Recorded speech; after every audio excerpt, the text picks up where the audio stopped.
माझं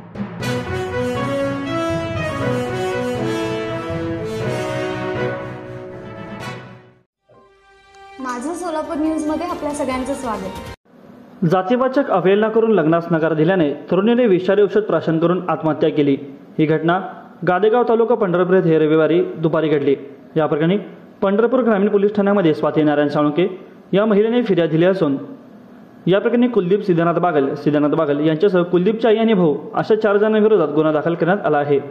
आरोपी कुलदीप बागल जे फिर्यादीच्या भाचीशी वर्षभरापासून प्रेमसंबंध होते, त्यामुळे फिर्यादीच्या नातेवाईकांनी आरोपीकडे मुलीबरोबरच लग्न कर असाही आग्रह धरला होता। आरोपीने जातीवाचक अवहेलना करून लग्न करण्याने असे सांगितले। जातीवाचक शिवीगाळ करून अपमान केला। त्या नैराश्यातून तरुणी विष प्राशन करून आत्महत्या केली।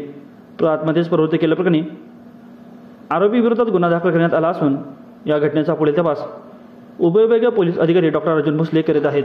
माझं सोलापूर न्यूज या यूट्यूब चॅनलला सबस्क्राईब करा आणि बेल आयकॉन प्रेस करायला विसरू नका।